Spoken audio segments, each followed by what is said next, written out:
Hey, how you doing? Are you safe? Are you okay?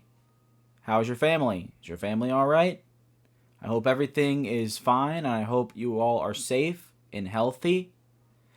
I really didn't know how to start this video. I know I'm sounding a little somber, I sound a little depressed, but I assure you I am not. I am okay, as I hope the rest of you are. I really didn't know how I wanted to start this video because it didn't feel right to me starting this video off like every other one because obviously I haven't been here. Shumake Take has been off the air for a couple of weeks now, and for obvious reasons, we had a hurricane come through where I live and caused a lot of damage. It caused a lot of stuff, caused a lot of problems, and thankfully I can say that I'm okay. My home is thankfully okay. I am very lucky. Very, very, very lucky. My family is okay. We are safe. But these past couple of weeks, it's been about getting back to normal. It's been about getting stuff fixed. It's about, you know, getting rid of valued possessions that you don't want to let go of or get rid of, but you have to. It's about just getting back to a state before where you can move forward. And I don't even know if that makes any sense, if I'm being honest with you. But I am back. We are here. We're here to talk about football today. It's been a rough couple of weeks, few weeks for everybody. And I'm hoping that anyone who watches this video, whenever you watch this video, that you are okay, you are safe, and that you and your family are all good to go. But welcome in. This is the Shumake Take. This is episode number 18. Hope you're having a fantastic, fantabulous, awesome freaking day. I know I'm doing this out of order, but we're getting there. My name is Garrett Shumake, and as I said, you are listening to the Shumake Take, and this is episode number 18. And I guess we got to talk about football. The problem is I'm not exactly sure how. So I originally wanted to recap every game, but I thought that's going to be too long. That's too intrinsic. So just going to quickly talk about every team and kind of catch maybe myself, catch other people up on what may have been missed. And I feel like I want to address what games I missed talking about on to a certain extent because a lot has changed over the past 3 weeks. Some teams have stepped up. Some teams have fallen back. Some teams that I thought would be better are worse than I thought.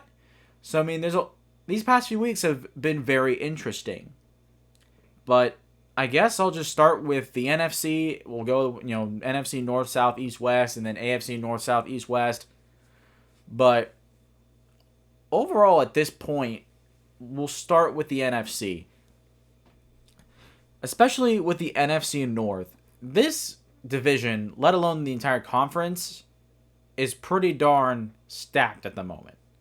Like right now, you can make the argument that the NFC is better than the AFC. And that starts with the NFC North, where every team has at least 5 wins to this point, and all of them realistically could make the playoffs. And we've never seen a full division make the playoffs. Granted, before the 17 playoff format, it was mathematically impossible. But now with the 7th seed, all 4 teams can realistically make it in, if possible. Excuse me. I have no water today, so if my mouth starts getting dry and I start talking a little funny, bear with me for a little bit.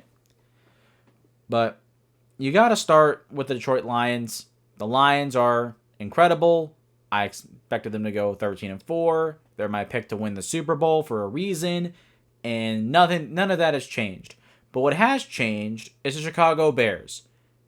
I thought that they would start off slow to start the year, and they did. The first few weeks, Caleb Williams looked lost. He struggled.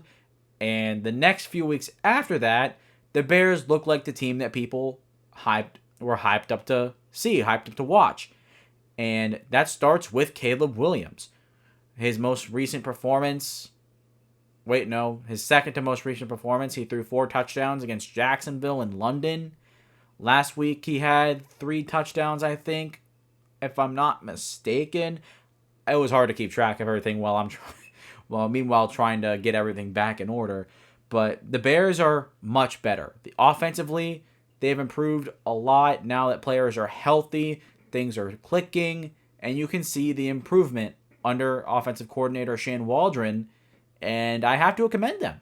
I have to commend with how well that they have, gotten things turned around in such a quick span, quicker than I actually thought that would happen. I had the Bears finishing 8-9 this year.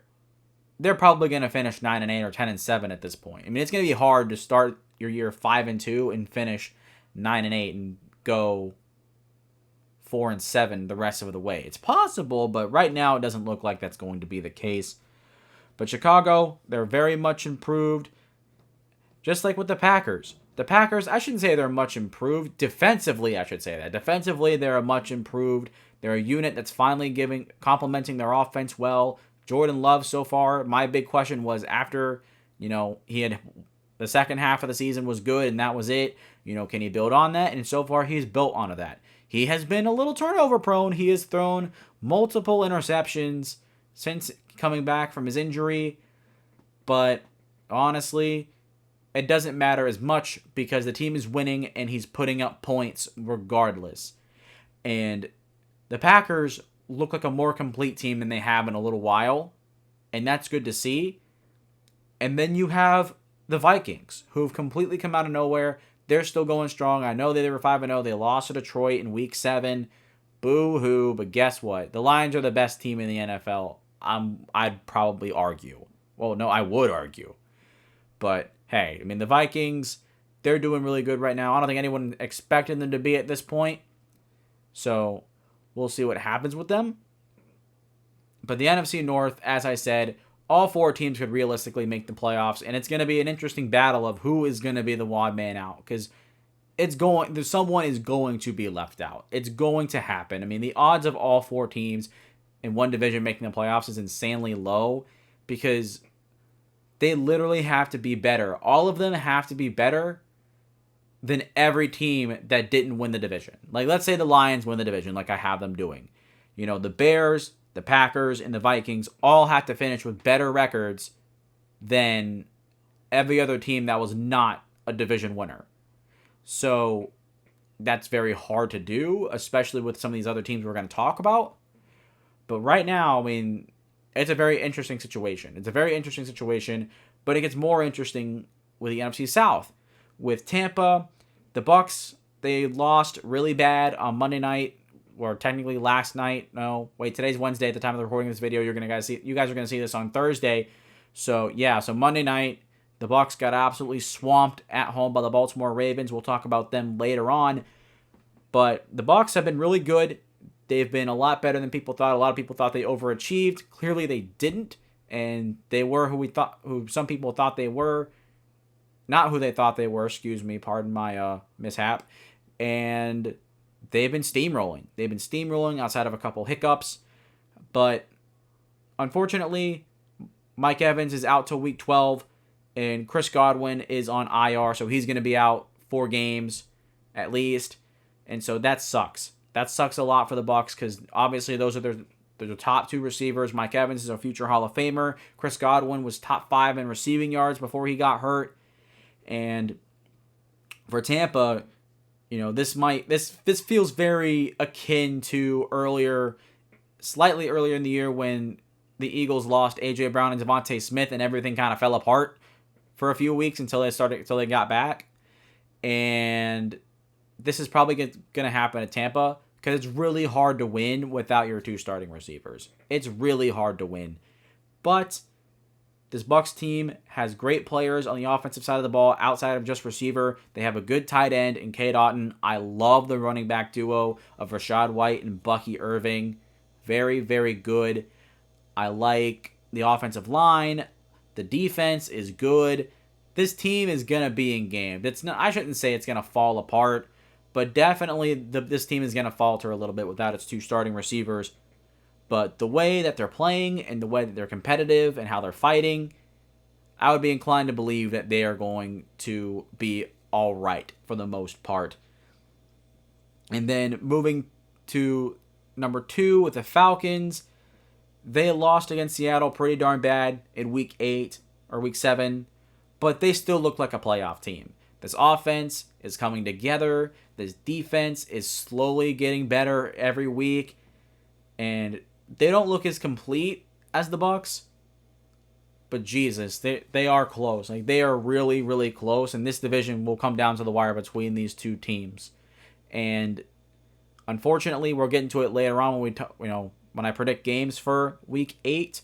But I have the Falcons winning. A little bit of a spoiler, but I think it's just because Bucs with the Bucs, Mike Evans, Chris Godwin will be out. But we'll talk about that a little bit later.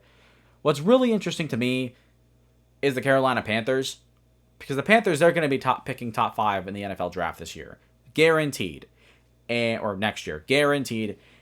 And that's so disappointing, because I expected Bryce Young to take a step forward. The pieces that they got around him were better than what he had in his rookie year, and I thought that the team would still struggle. The loss of Brian Burns would have hurt the defense a little bit, and it is. But I thought that there would be a couple games in there, probably closer to the end of the year, where Bryce Young would have some statement wins where you can be confident about going into year 3 and he can take a bigger jump. And it's all been bad. At the time of the recording of this video, Bryce Young will start on week 8. I don't know. But at this point, he's going to start next week against the Broncos. Yeah, start against the Broncos. Andy Dalton unfortunately got into a car accident. I hope he's okay. I think he is going to be okay. But just for safety precautions, the Panthers announced that Bryce Young will start. So we'll get to see more of him. We'll see if anything's different. And then for the Saints are who I initially thought they were going to be. Injuries are a problem for sure. That's a factor. But here's the thing. You started 2-0, dropping 40-plus points a game. And they've lost 5 straight games afterward. And that simply is depressing if you're a Saints fan. Because I've never seen a 2-game stretch to start a year where a team looked so absolutely dominant and then just fell off a cliff. Like, they fell off the corner of his desk. They're like little ants, and they just fell off the corner of my desk right here. It's probably about 3 feet up, but for a little ant, that's like jumping off Mount Everest or something. I don't know. I'm not gonna do the math, but it's sad. It's depressing. And recently, I think it was today. Yeah, it was today at the time of the recording of this. Alvin Kamara got a 2-year extension. It was like $24.5 million. So good for him. That's awesome. The Saints need that. But honestly, I don't know what to do about the Saints anymore, because I had them going 6-11, or no, I had them going 6-11, or I have them going 4-13, something like. I think going 6-11. 6-11. I'm pretty sure that was the pick, and right now that's what it looks like. Whether you want to blame injuries or not, I mean, it's more than just injuries. If you lose 5 straight after starting 2-0 in a very dominant fashion, there's more that's involved in that. And right now, my pick for the next head coach to be fired is Dennis Allen, which that's another thing. As we talk about some of these teams, there's some big information or big news that came out from these teams that we got to talk about. When we talk about the Jets, we got to talk about the firing of Robert Saleh for a little bit. And maybe I'll save it for the next rants video. I can't remember what rants number we're on at this point. But either way, the Saints are a bad football team right now. Whether you want to blame injuries or not, 2-5, you're 2-5, you're not making the playoffs. It's not happening. And I think Dennis Allen is going to be the next head coach fired. Moving on to the NFC East, the Washington Commanders are probably going to be a playoff team this year. Jaden Daniels is Offensive Rookie of the Year. Not even close right now. And I can't even explain it. Like, I thought the Commanders were going to be okay on offense, and the defense was going to be a liability, and there was just simply going to be too many other good teams above them and too many wins to go around. That's why I had them finishing 5-12 or 6-11. But guess what? They are leading the division right now, and by far they are the best team in this division. Every other team in there like has its own fair share of problems, which we'll get to. And the Commanders have their own problems as well. Their defense is not consistent. It has struggled a lot in certain points of the year. But there's been times where they've shown shown that they can do good things too. So as a Commanders fan, you can be nothing but ecstatic. And then you look at the numbers that Jane Daniels has to this point, and his numbers are literally almost right on par with RG3's rookie year, which, that's awesome. And then some people will probably be like some people that are superstitious are probably freaking out, but especially because Jaden Daniels got hurt in week 7.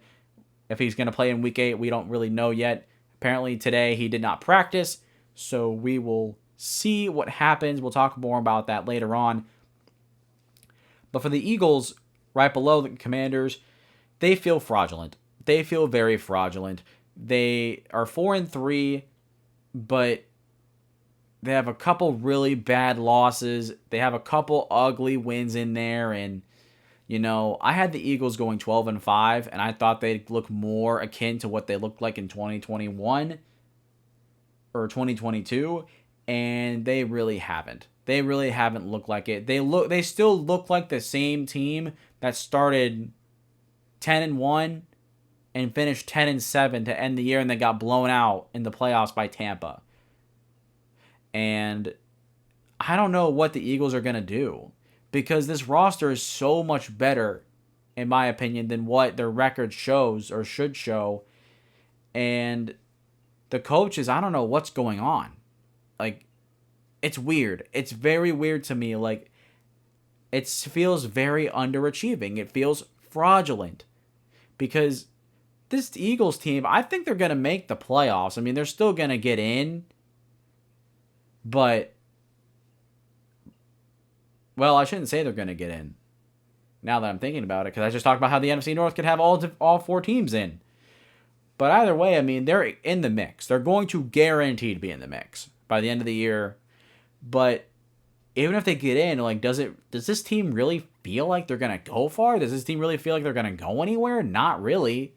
It really doesn't. And more as this season plays along and plays out, it just feels more like 2022 in that Super Bowl run, and Jalen Hurts and his what should have been in his MVP season just feels more like a flash in the pan.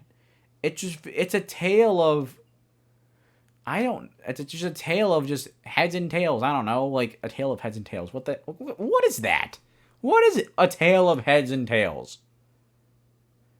I have to write that down. That's a quote. I don't know where that could be used, but that's something. That's really something. But the Eagles, they feel fraudulent.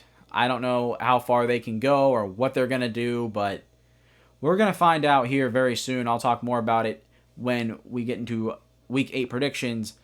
And for the Cowboys, right below them, Cowboys are 3-3. They're mid. They're a whole lot of mid. And the only thing I can tell you is this is what happens when you don't do anything in the offseason. When you say you're going to go all in and you don't get nobody except for Ezekiel Elliott, but nothing but a hobo bag with a stick, a wrapped up sack with a few possessions in it, and then a couple sores here and there.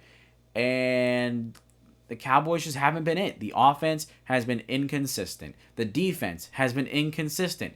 And the reason why is because they did not add to it. The draft, I thought, was okay.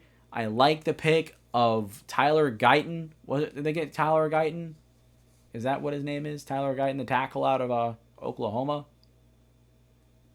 Right? Yeah, Tyler Guyton out of Oklahoma. But that's just the thing is, I don't know what to think about the Cowboys. Other than, I don't know. They're just mid. I don't even know what I'm talking about. You can tell the rust is there. You can really tell I haven't spoke like this in a while. So the rust is still there. But Cowboys, they're mid. They're just straight up mid. There's no other way to put it. And the Giants are, I can't say that word. I have it in my script. I have a bad word in my script. I shouldn't say that out loud. I can't do that. I promise to keep this show family friendly because I don't ever want to curse on the show. Never ever. That's like my number one rule is like don't curse on the show. Because the day I curse on the show, I'm gonna be sad. I don't know what I'm gonna do if that happens. We'll probably have to roll with it, obviously. But the Giants, they are, instead of saying that word, they are booty. They are bad, very very bad. And do they look better than how I had them going at 4-13?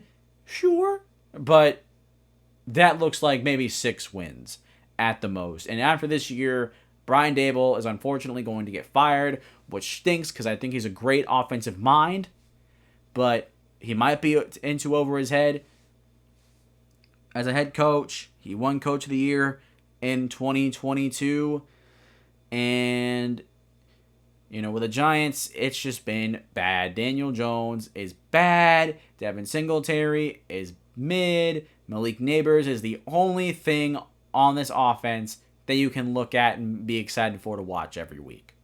This defense is doing its thing, I guess. Not really. This pass rush that has Dexter Lawrence, who's having a great year. He has 8 sacks already, and he's a defensive tackle. And we're not even halfway through the year yet. This dude's going nuts. But you know who's not going nuts? Kayvon Thibodeau or Brian Burns. Well, what are we doing here? What's happening? What is happening here? I don't know how such a talented defensive line can be such underachievers. Good Lord. It's so bad. And this is why I did not like the hire of Shane Bowen as a defensive coordinator. Because the thing is, Shane Bowen's defense thrives off of getting after the quarterback, getting a pass rush, and causing problems, especially on the interior. Think about when he was with Tennessee and he had Jeffrey Simmons. He's now here in New York and he has Dexter Lawrence. And the thing is, Shane Bowen's defenses always have thrived on getting after the quarterback, and they're not doing a good enough job as a unit collectively, and it's causing problems for his secondary. That's not very good. That's simply not very good at all. And at this point, they're probably going to go 4-13 and 6-11, and Brian Daboll is unfortunately going to be fired. Should have got rid of DJ and re-signed Saquon. Over almost 700 days since Daniel Jones has thrown a touchdown at home. Pretty darn bad, if you ask me. But team that's not bad at all, actually. The Seattle Seahawks. They are the ones that are leading the division. Still, does that mean much? No, because they started 3-0, and since then they've been 1-3. They are now 4-3 at the moment, and I did not expect them for this team to be how it is right now, but I didn't expect the entire division to be how it is right now. This entire division's a mess. This entire division is just a mess. You look at the NFC North, and they're all like chilling in Cancun, eating. I don't know what you eat in Cancun. I don't know, like food.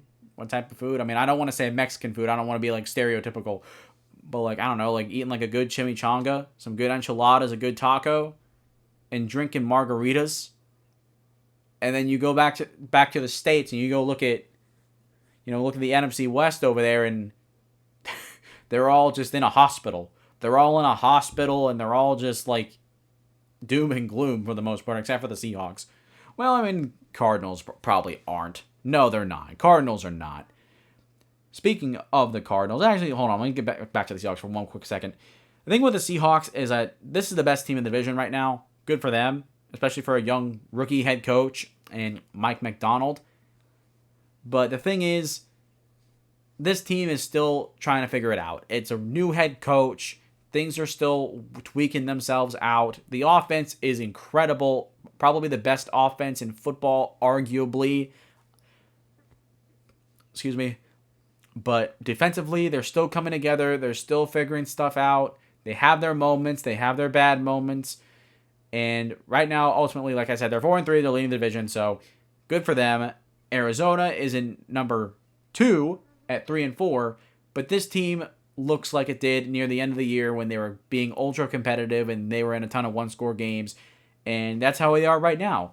They are only 3-4, as I said, but they are clearly improving. They are getting better. This offense is moving along, kind of. It kind of stagnated after the beginning of the year.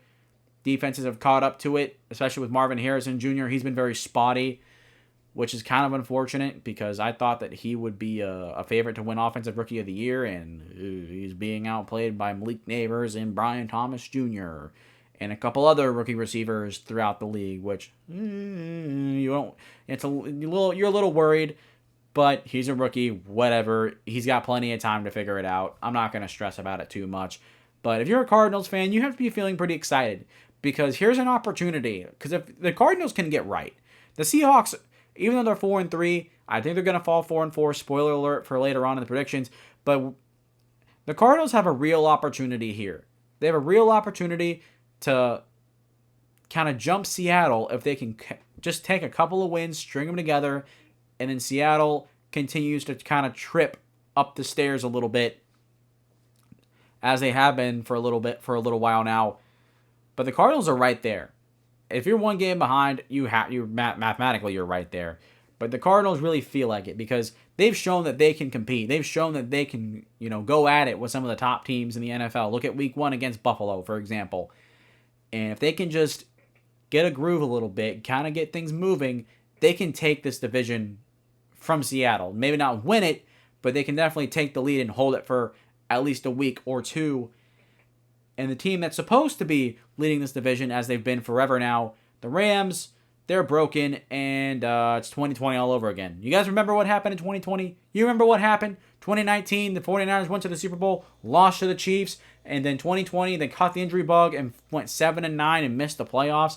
And then this year, what happened? 2023, they went to the Super Bowl, lost to the Chiefs, and now they got the injury bug, and it's a mess. They are 3-4 as well, but without Ayuk, he's done for the year. Debo is unfortunately in the hospital with pneumonia. Hope he gets better soon. That sucks. And Juwan Jennings, he's not healthy. CMC isn't healthy. Who knows if he's going to even come back this season. Jordan Mason has been banged up. I mean, Ricky Pearsall, he went through his thing at the start of the year. He's back and he's healthy. But just Jesus Christ, especially on this offensive side of the ball, the 49ers just can't catch a break. They just cannot catch a break, and it feels like this team is going to miss the playoffs. Just because, they're not healthy. They're simply not healthy, and when all of your offensive starters are not healthy, at least your skill position players, you're not going to win very many football games. You're simply not. And I get it, next man up, you're supposed to get the similar level of production, but come on. No set of skill position players in the NFL is going to replace the offensive production of Deebo Samuel, Brandon Ayuk, Christian McCaffrey, George Kittle, Juwan Jennings, and even Jordan Mason to start this season. But weirdly enough, they're not the worst team. The worst team is the Rams. They're 2-4. I think they're 2-5. No, they're 2-4. They had a bye week, I'm pretty sure. Yeah, they had a bye week last week, I'm pretty sure. No, was it? No, the week before there was a bye week. Yeah, they're 2-4.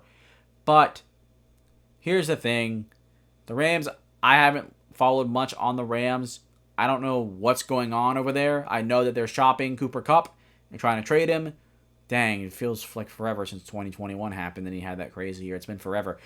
But they're shopping him, and the Rams are just not good. I don't know what it is. I don't know if it's injuries or if it's just players aren't doing well. I have no idea what the issue is in LA with the Rams, but they are bad. They're not good right now, and I would be inclined to believe they can get out of a hole, but we'll just have to see, I guess. I'm not sure. At 2-4, your odds of coming back and making the playoffs are slim to none.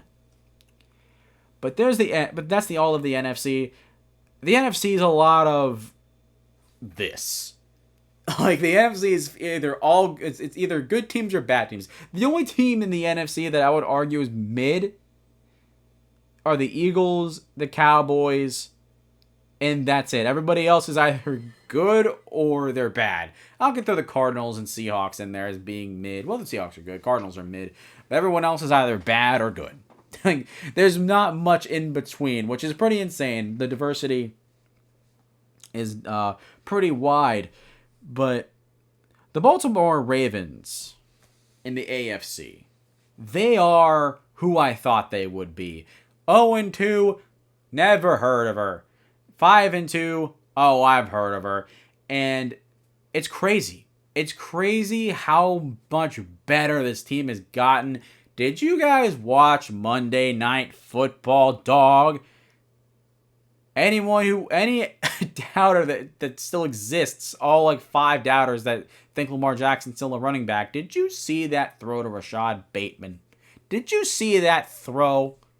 I watched it fly, and go right into his hands. Bateman was wide open, and man, like, I almost fell out of my chair. Like, you see that throw, like, it's safe. Like, I don't know. Like, when you look on film, and you look at, okay, when you look at a throw, and you're like, what type of throw is just beautiful? What's like the model throw you want to see in the NFL? That was it. That was it. It was incredible. Lamar Jackson has been going insane these past few weeks with the great game he had against Cincinnati with the Bengals, the game he had Monday night against Tampa, and he's going off. Derrick Henry is also going off. Derrick Henry is on pace to dang near hit 2,000 yards again, and for the people that said he was washed, no, he's not. The Derrick Henry curse I talked about in week 1, that still exists. That's still a thing. But guess what? When you have Lamar Jackson throwing the ball well and running the ball well, it doesn't matter. It doesn't matter. Derrick Henry is the king. He is inevitable. And guess what? He is leading the league in rushing by a nice, comfortable couple 100-yard margin at this point. With the Steelers are playoff contenders. Just like King Henry, Mike Tomlin and this team is inevitable. There's a reason why I said it before. If you watched my one word to describe every team, there you go. That's what word I chose. If you want to check out the video, you can. It's irrelevant at this point because week 4 is, in the past, it's done for. It's over. It's 10:30 now. But the Steelers, I thought that they'd probably suffer a little bit from bringing Russell Wilson back. But no, Russell Wilson, first couple drives were a little iffy, and then guess what? He ended up having a really solid game. And Mike Tomlin looks like a genius because you go 4-2 with Justin Fields at quarterback. He's playing well, and then here comes Russell Wilson. Everyone's like, oh no, they're going to fall off. Why would you bench Justin Fields? And then he comes back and he wins. And I eventually was telling people myself that at this point, you got to start Justin Fields the rest of the year because you're winning. And if Russell Wilson comes back and he stinks it up, then you got a big problem. But guess what? Tomlin knows. Tomlin knows his players. Tomlin knows his team. He knows what's going to happen when he makes a decision. And at this point, we just have to expect him to at least finish 9-8 every single year. But right now, they're contending for the playoffs, and they look like a playoff team. This defense is playing well. This offense is performing well, much better than last year with Matt Canada. And that's a credit to Arthur Smith. Arthur Smith is a good offensive mind. And when you get a good running back like Najee Harris, who can produce, it makes everything a lot better. Passing game needs to get a little bit better. You only have George Pickens and then nobody else practically. But they're there. They're competing. And they are right 5-2. And they are most certainly playoff contenders, if not going to be in the playoffs for sure. The Bengals, they started really rough this year. Started off 0-3. They are now 2-4, I believe. Yes, they are 2-4. And they've had a couple easier opponents, though. They've won 2 straight. They're gaining momentum. They got a really tough game against Philly. We'll talk about it later on.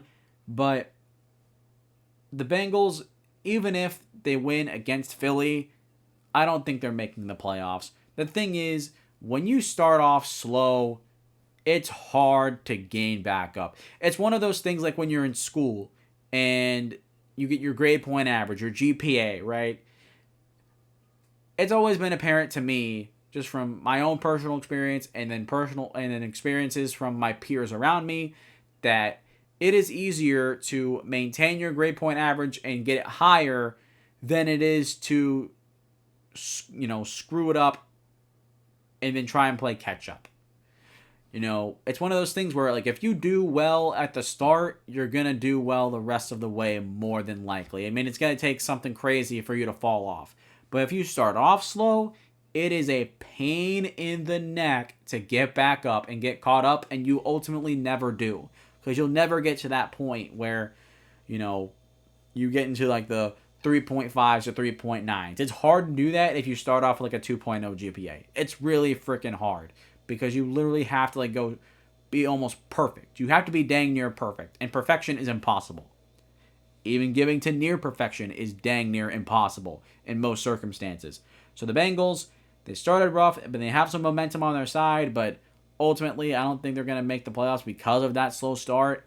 But as Bengals fans, it's nice to know that your team is competitive and they're slowly, I guess, if you want to feel like they're working their way back into the mix, you can. But they kind of are for now. We'll see what happens when the year goes on. But for right now, rough. You had a couple easier opponents. They're getting momentum. But I don't know how far it's going to take them. Not very far, I don't think. And the Browns are bad. They're picking top 5. Deshaun Watson's out for the year with a torn Achilles, which, say what you want about it. I'm not going to put my own opinion in on it. But Jameis Winston will start. We'll see if that changes anything. Swear to God, if Jameis Winston goes out there and wins and lights it up on Sunday, I'm going to laugh my butt off. But I probably just revealed my side of the entire situation, didn't I? Well, guess what? I'm in the majority, so And then the Texans. The Texans are great. They lost a tough one against Green Bay, but that was a great game. I watched it, and it was everything that I expected it to be. I thought it was going to be the best game of the week, and it was. It most certainly was. Well, no, it wasn't. I thought the Tampa and Baltimore game was going to be the best, and then Texans and Packers was going to be number 2, but it did end up being the best game of the week in my opinion. But other than that, there's literally no other good team in the AFC South at the moment. The Colts, they're in the mix. They're there. They're 3-3. Give credit to Shane Steichen for, having this team competitive and winning games, kind of. But Anthony Richardson is bad. He is bad. And his inexperience is showing. I know a lot of people hyped up Anthony Richardson to start the year, and I was like, no. What do you have to believe that Anthony Richardson is going to take some massive leap? There was nothing there that could convince me that he was going to take a massive leap. And right now, this team looks like an 8-9 team that's going to win a few games and then fall a little bit short. But right now, Anthony Richardson looks terrible. He looks terrible. He's completing like 10 passes a game. He's struggling to hit receivers. It's just, they're winning in spite of Anthony Richardson at the moment. And genuinely, if Joe Flacco played the whole year at quarterback, they'd probably go 10-7 or 11-6. But with Anthony Richardson playing, it's not as good. And honestly, the thing with Anthony Richardson, I'm not going to say like, oh, he needs to be benched. He's done. Because you have to see it through. The Colts have to see it through, whether they want to or not. You spent the 4th overall pick on him. So you have to see what you got. You can't just bench him and start Joe Flacco because he makes your team better. You got to figure out what Anthony Richardson is. And so far, Anthony Richardson has been bad. And we'll see. But the inexperience, as I said, is showing a lot. And how quickly is he going to make the adjustment? Who knows? Because it doesn't look like he's going to make it better anytime soon. Then the next team on this list, these next 2 teams, the Jaguars and the Titans. Jaguars 2-5. They won against New England, but New England's that's a team you should beat, even if you're Jacksonville. And Doug Peterson is going to be fired at some point in this season because Trevor Lawrence, outside of 2 games this year, the 2 games that they've won, he's looked bad. He's looked terrible. And I said this, I'm not going to rant anymore about Trevor Lawrence, but I said this, you overpaid. There was nothing there. And, well, here what you got. You're 2-5. And Brian Thomas looked good. Woohoo! Brian Thomas looks good. So good for Jacksonville for them. But you're going to need a new offensive head coach in there that's going to get the most out of Trevor Lawrence, if you can at all. And then the meme team, Tennessee Titans, they are picking top 5 in draft this year. Will Levis is absolutely terrible. Keep him in, though, because he's making funny memes every week. The freaking web slinging thing is so funny to me. The man's like, the team is doing their own. I went back and watched this. They're doing their own touchdown celebration. Will Levis he just comes in there by himself and he's just doing the web slinger thing by himself. When it's like the dude's not even on page with his own teammates celebrating a touchdown. The 10 touchdowns they've scored all year. So it's like, oh, it's crazy to me. It's funny. It's hilarious how bad Will Levis is. And then they just got destroyed by Buffalo. Mason Rudolph, their backup, started this game. He was also terrible. And the Titans, as I said, they're picking top 5. They traded away DeAndre Hopkins to Kansas City. They traded away linebacker Ernest Jones to Seattle. That helped Seattle out a ton. Ernest Jones has been playing great these first 7 weeks of the season. And I knew that I could have been wrong with picking them to go 9-8. I knew that was a hot take. But nothing could have prepared me for how bad this team is right now. I did not expect them to start 1-5. I know a lot of people did. So good for you. You guys were right. But man, if you're a Titans fan, you're depressed. This is absolutely depressing for them. But hey, a rebuild's a rebuild. You spent a lot of money. You spent a lot of money to try and be competitive, but nope, it's simply not working. Your big money guys that you paid for, Jeffrey Simmons, Calvin Ridley, L'Jarius Sneed, all bad. Will Levis is bad. People are starting to question the head coach. And, well, we'll have to see where they go from here. But, hey, top 5 pick, get a new quarterback. Not too bad. Not too bad if I say so myself. The Amari Cooper, the Buffalo Bills in the AFC East. The Bills are the Bills. They are 5-2. Outside of that 2-game stretch where they were not good, the rest of the time they've been good. Amari Cooper, they traded him from Cleveland in first game against Tennessee. He had like 40-something yards. He had a touchdown. Had a few nice plays in there, and clicking early, it was nice. The connection there made sense to go from Cleveland to Buffalo because the offensive coordinator in Cleveland or in Buffalo is Ken Dorsey. He was the offensive coordinator in Cleveland. Went over there, so the familiarity, they talked about it in the broadcast. I watched this game. I was able to get it. But the broadcaster talked about how like the offensive scheme is similar because of Ken Dorsey, who the terminology was fine, so it was easier to adjust, which is good. The Bills needed another really good receiver, especially because they had a couple injuries here and there. So it's good for them. He looked good early. But you know what's not good so far is the Jets. The Jets are bad. The Jets are worse off than they were last year. Last year they were 4-3 at this time, or 3-4, and now they're 2-5. And it looks bad. But hey, you got Devontae Adams back, and Hassan Reddick is back. He's gonna play for finally. They finally figured out what they're gonna do. And Jesus Christ, you know, that's a whole saga in of itself. I talked about that ad nauseum starting off this YouTube channel. That's one of the few things that I got like really hot about was that entire conversation. I remember still sitting in my great aunt's basement talking about that when it came out. And now it was in August. Oh my God. We are almost in November. Halloween is less than a week away. Oh my God. Man, time does fly. Don't you know? But the Jets, no matter what they add, what they're getting back, they're bad.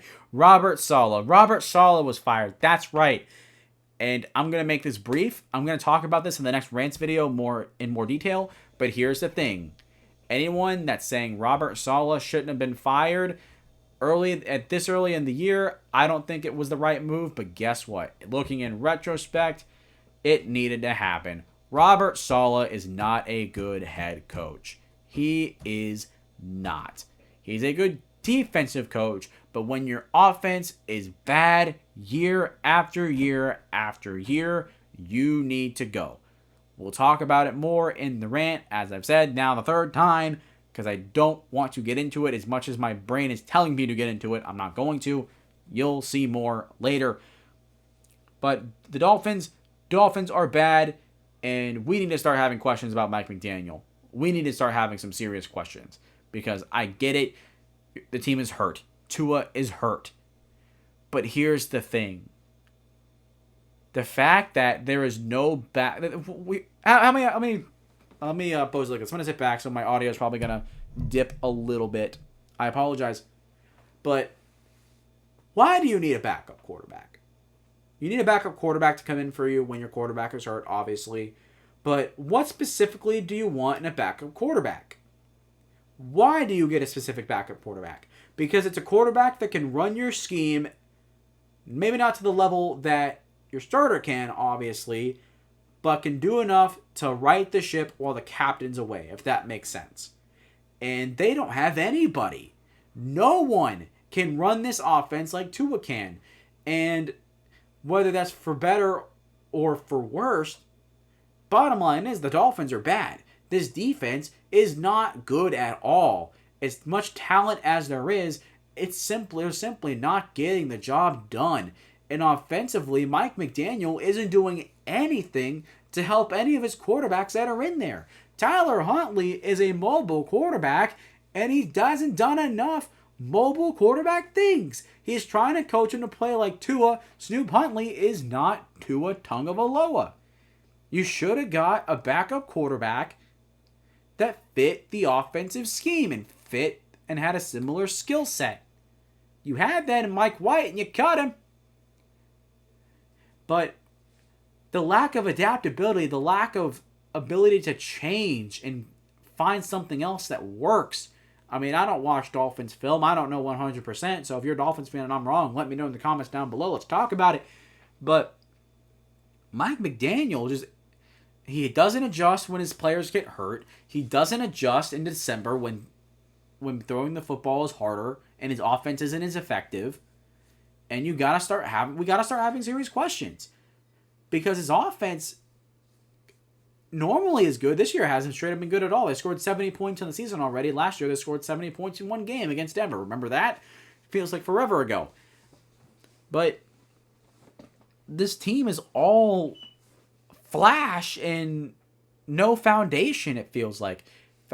Foundation's probably a little bit of a strong word, but good God, I mean, what is happening here? And if Tua comes back and everything goes back to normal, sure, we can probably forgive it somewhat if they're winning, but Jesus Christ, right now, it's bad. It's very bad, and without Tua Tagovailoa, this team is nothing. They are quite literally nothing. They haven't won a game with Tua at quarterback at all. Or without Tua at quarterback at all. They are winless. And that says a lot. And the Patriots, I'm going to keep on talking. I'm going to check to make sure my phone is still recording. Audio is going to dip a little bit. I apologize. Just making sure that we are in order. And yes, we are. We're 48 minutes in. All right. As you can tell, I'm not really caring as much about audio because, first episode back, we're just kind of easing our way in. And I should have better quality. If I'm being honest, I apologize. But I didn't even acknowledge that there's a painting right here next to me. If you guys were wondering what that was, that is a very nice painting that usually goes in the back room of my house. Goes up on the wall, but I painted my walls yesterday, and I got to get new windowsills installed. Those should probably be installed tomorrow. And once that's all in, I can hang it back up, and we'll be good to go. But that is there. But anyways, we're getting back into it. This episode's all about getting back to normal, getting back into the rhythm, getting back into the flow. But the Patriots, to conclude the AFC East, they're picking top 5 in the draft as well. So far, when I looked on this list for my script, I had 4 teams where I said they were picking top 5. I don't know who the 5th team is at this point in time. It's kind of a mixed bag. But definitively, the Patriots are picking top 5. They are bad. They're really bad. And Drake May, he looks fine.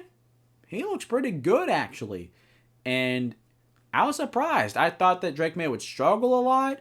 And he has had his fair share of struggles. He's had a lot of turnover-worthy throws. But he's a rookie. We'll see. He has almost as many touchdowns as Patrick Mahomes. Whoa. But the Patriots, overall, they're just terrible. There's not really much to say other than that they're terrible. Genuinely, they're just not very good at any facet on their team whatsoever. And then Kansas City, we'll briefly talk about Kansas City because they traded for DeAndre Hopkins, and they're 6-0. They're inevitable. And some people are talking about Mahomes not having a good year. He's not having a good year, but when you're winning and you're 6-0, nothing matters. It doesn't. All the bad stuff about your team gets swept under the rug when you're winning. And, it is kind of weird that Patrick Mahomes is still leading the MVP race, I'm pretty sure, like through sports betting, but his numbers are literally at the bottom of the NFL at the moment, mostly, and it's bad. When Trevor Lawrence has better numbers than Patrick Mahomes right now. Can you believe that? Can you believe that Patrick Mahomes has worse stats than Trevor Lawrence at this point in time? And which one is 6-0? Mahomes. Because of course. But that's a different conversation. Chiefs are inevitable. They're 6-0. Blah. The Broncos, they are good. Are the Broncos good? They're 4-3. Bo Nix. My throat's getting dry. No water. We're getting there. We're almost halfway through the show. And the Broncos, they look good right now. How far they're going to go, I'm not sure. But here's the thing. Bo Nix is playing like a solid game manager. He's not doing anything too great. He's not turning the ball over that much anymore. And if he can continue playing like this with how great this defense is surprisingly playing, they're going to be in the mix for the playoffs. And I did not expect that at all. This team, I had them going 4-13, and how many wins do they already have? 4. They've already matched it. And unless they lose 10 straight games, which if that happens, someone's going to be in a whole lot of trouble. But that's not going to happen. It's almost, you know how hard it is to lose 10 straight games? There's only like one team that's lost 10 straight games in 10 years, and that's like the 2016 Cleveland Browns. Well, maybe in the 2017 Cleveland Browns, they went 1-31. Obviously, they lost 10 straight games at one point or another or two. But the Broncos, they're good right now. They're competitive. They're winning games. And as long as Bo Nix can take care of the football and just play solid, then this team is going to be in the playoff hunt. They're going to be most certainly in the playoff hunt. And they're one of those teams where I thought they were going to be really bad, but they are actually pretty dang decent. The Chargers, they are 3-3. They're getting there and they're improving. There's some games there like a little bit inconsistent, but here's the thing, year one with a new program, with a veteran coach that's coached for a long time, coached in the NFL before, and John Harbaugh, even though they're 3-3, this team is looking better than Brandon Staley ever had his team going. Okay, the thing is, they're fighting, they're competing, the defense is making plays. The offense is slowly coming together somewhat. It's still a little inconsistent. But, they're probably at this point going to finish third in the division. But that's okay. I think that's perfectly okay. I had them finishing second and 8-9. Part of it because I thought the Broncos were obvious. I thought we were going to be really bad. And I thought the Raiders were going to finish 7-10. At this point, I don't even think they're going to get there. But the Chargers, they're probably going to finish third. 8-9 is still very likely for them, but I think that's perfectly okay. I said it before the year started that this year is kind of like a bake in the oven type of year, and then 2025 is where things can probably take off, hopefully for them. But right now, they're improving, they're getting better, they look much better coached than they did under Brandon Staley ever. They look more better coached than Brandon Staley ever had them at any point in his coaching tenure. Does that make sense? That makes sense, right? That makes sense, guys. But you know what doesn't make sense? The Raiders. They're not good. They're simply not good. And I'm willing to be patient with Antonio Pierce just because it's his first time being an official head coach. But, God, the moment that he said that, we could do a QB change after like week 4, I knew at that moment the season was over. You're 4 games in, dude. You're 4 games in and you're not willing to kind of see if your quarterback can make things right. You brought him in, paid him a decent amount of money to be your starter or be like a backup / starter. You paid him decent money, not like anything extraordinary, but you paid a little bit to get him here. And It doesn't do anything. Like you did all that for him to be benched for Aiden O'Connell, and now Aiden O'Connell's hurt, and so Gardner Minshew has to go out there again. The addition of Gardner Minshew literally did nothing for this football team. It did absolutely nothing. And this is what I said before the season, why I had them finishing 7-10, because they're never bad enough to get a top pick, to get a franchise-altering player, and then they're never good enough to just to compete and get in the playoffs. Never. And at this point, they're going to be picking top 10 again. But guess what? They're going to probably be out of the race for a top quarterback. Because college football, I really haven't been talking about college football. I won't talk about it.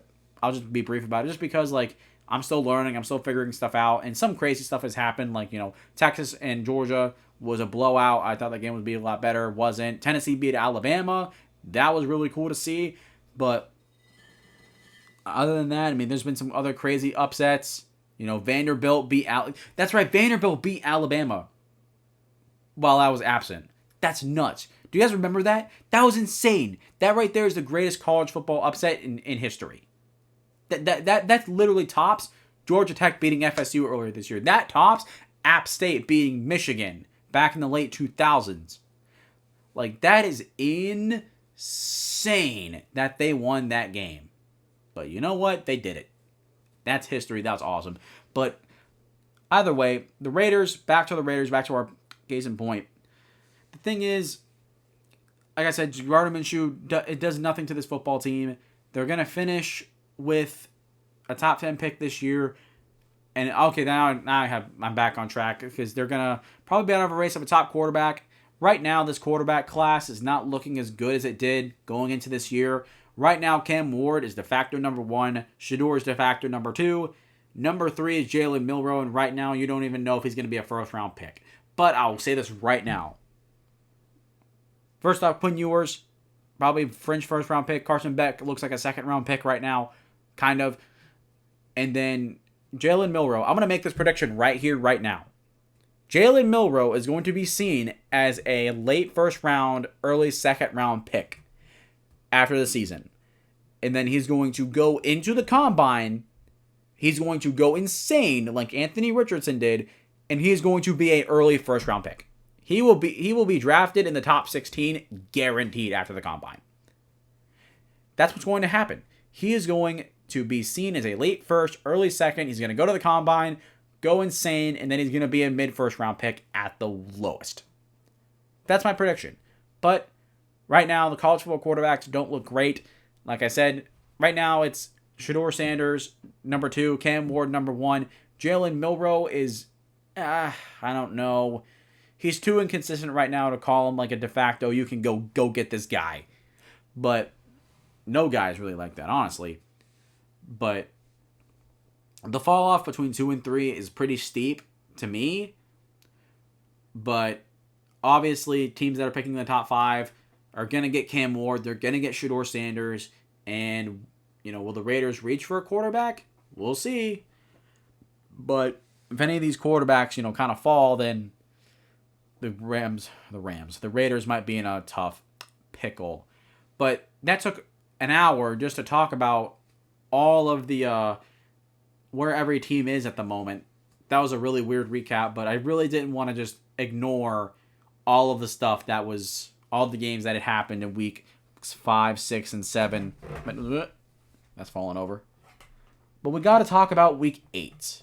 And this will be a little bit more in rhythm for the rest of the show. We'll finish it out strong. So, to recap on my predictions, because I was keeping tabs on it during this time, week 5, I went 9-5.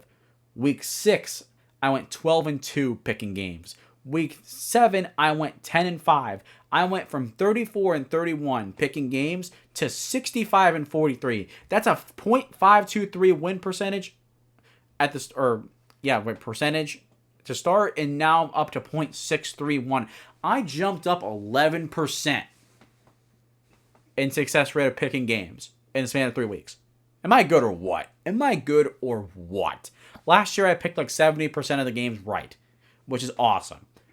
But this one is going to be another one where I'm confident that I'm going to be at least 9-7 picking games this week. I'm even go bold to say I'll go at least 10-6 because no team's got a bye week this week. We got 16 games to go through.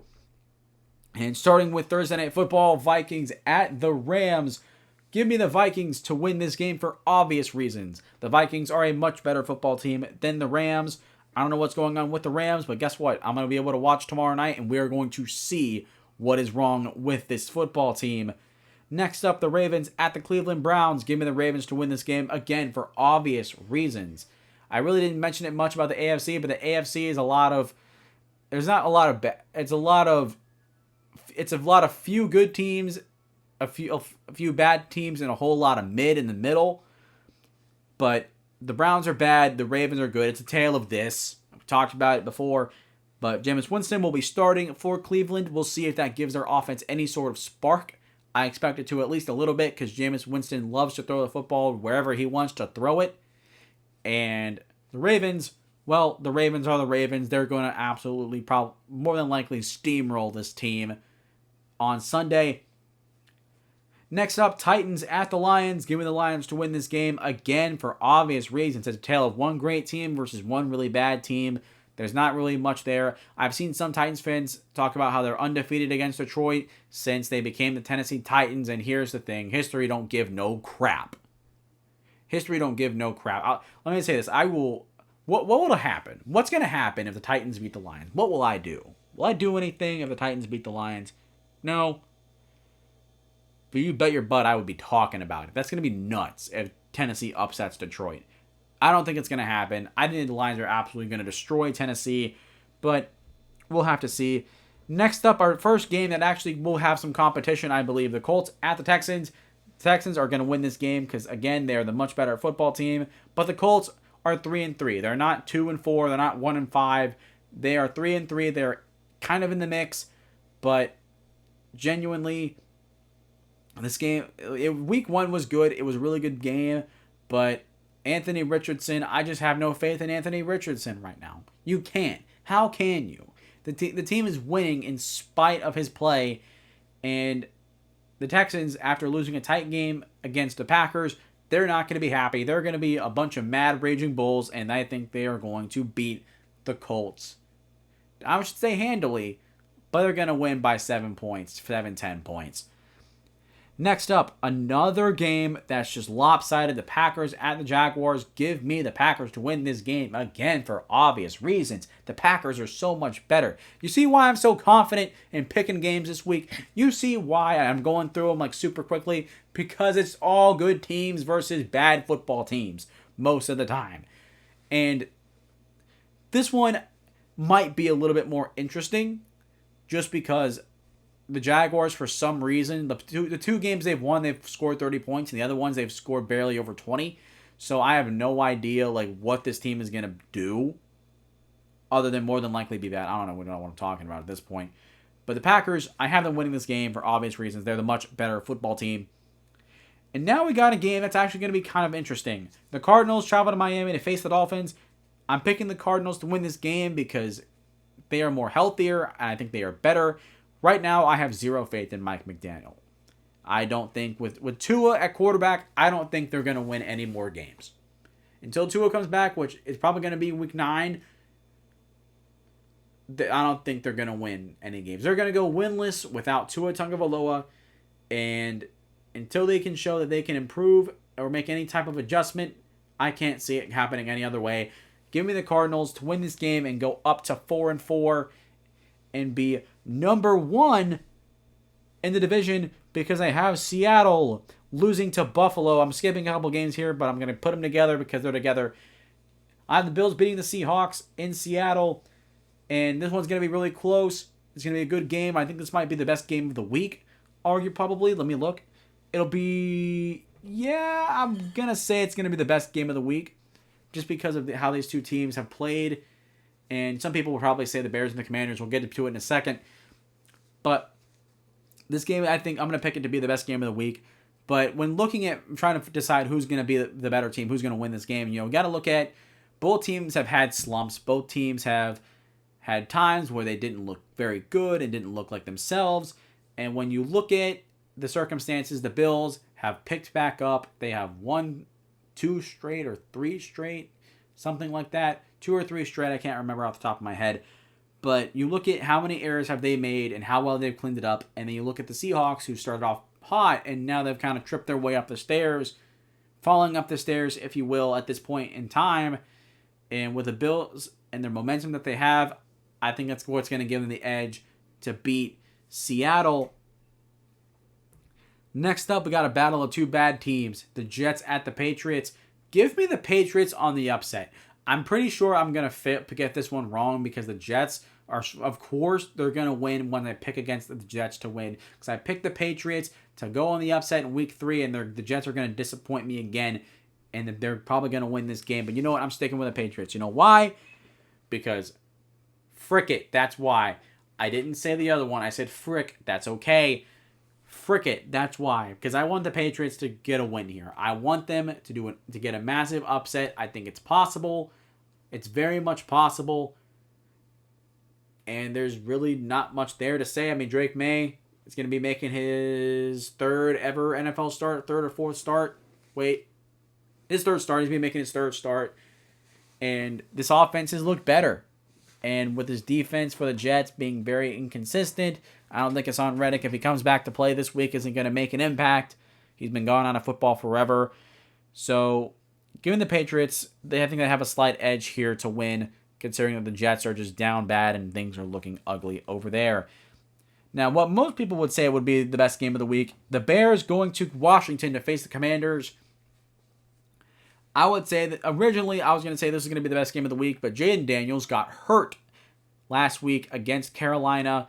He did not practice today, so it is right now it's in the air if he is going to play against Chicago. But here's the deal. If Jaden Daniels plays, the Commanders are going to win this game. If he does not play, I think the Bears are going to win. I think it is that close. I think it's that big of a difference, at least with the quarterback. Marcus Mariota played well in Jaden Daniels' absence. He came in relief and played really freaking good, if I do say so myself. But when you don't have your starter in, things are different. Caleb Williams is going to be doing what he does best.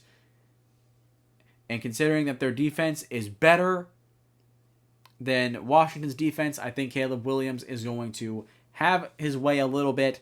And if Jaden Daniels doesn't play, they're not going to win. Chicago will win. Washington won't win. Chicago will win.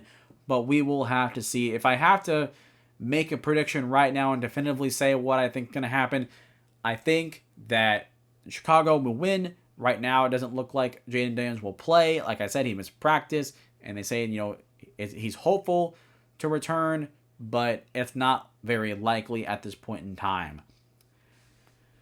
Next up, we have the Saints at the Chargers. Give me the Chargers to win this game. I think this will be an interesting one. I think this will be closer than I think people expect, but the Chargers are a better coached football team. They play better. They're not as injured.